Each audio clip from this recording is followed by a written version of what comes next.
Dans cette vidéo, on te montre comment à partir d'un triangle rectangle, on peut expliquer d'où viennent les formules de sinus alpha, cosinus alpha et tangente alpha pour un angle aigu alpha. Voici un angle aigu alpha. Si on trace des segments verticaux, on fait apparaître un ensemble de triangles rectangles. On va nommer les sommets de ces triangles. A, ce sera le sommet commun à tous les triangles. B1, B2, B3, c'est pour chaque triangle le sommet où se trouve l'angle droit. Et C1, C2, C3, c'est le troisième sommet de chaque triangle. On dit que ces triangles sont des triangles semblables car leurs trois angles sont de même amplitude à chaque fois.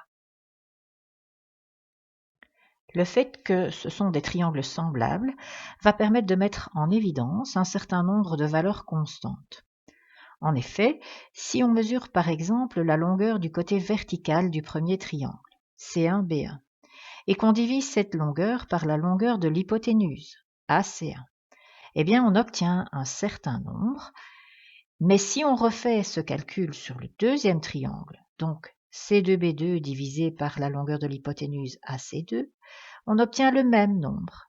Et si on refait la même division avec le troisième triangle, C3B3 divisé par la longueur de l'hypoténuse AC3, eh bien c'est de nouveau le même nombre qu'on obtient. Appelons CB le côté opposé à l'angle alpha puisqu'il se trouve en face de lui.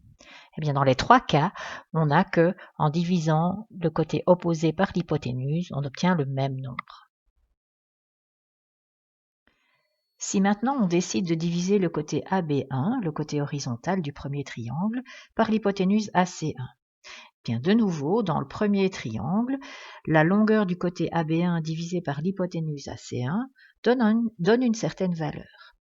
Cette valeur, on la retrouve quand on divise dans le deuxième triangle le côté horizontal AB2 par l'hypoténuse AC2. Et de nouveau, si on passe au troisième triangle, on a que la longueur de AB3 divisée par AC3 donne encore une fois le même nombre. Appelons le côté AB le côté adjacent à l'angle, parce qu'il touche l'angle.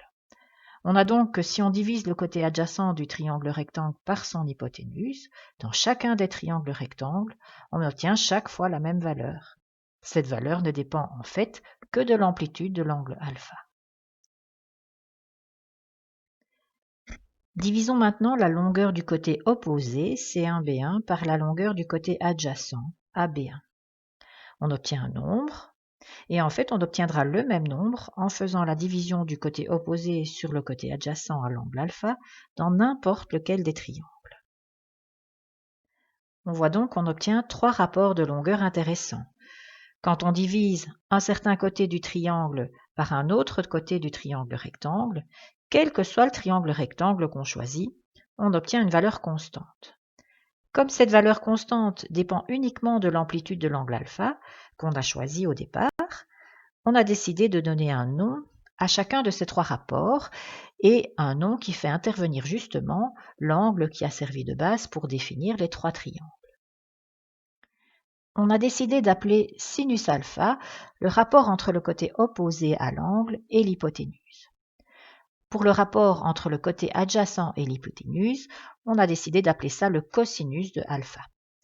Et le côté opposé divisé par le côté adjacent donne ce qu'on appelle la tangente de alpha. Il y a un moyen mnémotechnique pour retenir ces trois formules, c'est le mot SOHCAHTOA. Le sinus s'obtient en divisant le côté opposé par l'hypoténuse. Le cosinus s'obtient en divisant le côté adjacent par l'hypoténuse et la tangente s'obtient en divisant le côté opposé par le côté adjacent à l'angle. Si on résume tout ça, lorsqu'on a un triangle rectangle et qu'on s'intéresse à un de ses angles aigus, appelons-le l'angle alpha. On peut déterminer alors sur le triangle le nom des trois côtés. Il y a l'hypoténuse qui se trouve en face de l'angle droit. Il y a le côté opposé qui se trouve en face de l'angle dont on est en train de chercher le sinus, cosinus et la tangente. Et le troisième côté, c'est le côté adjacent. Dans ces conditions, le sinus de l'angle alpha s'obtient en divisant le côté opposé par l'hypoténuse. Le cosinus de l'angle alpha est égal au côté adjacent sur l'hypoténuse et la tangente de l'angle alpha s'obtient en divisant le côté opposé par le côté adjacent.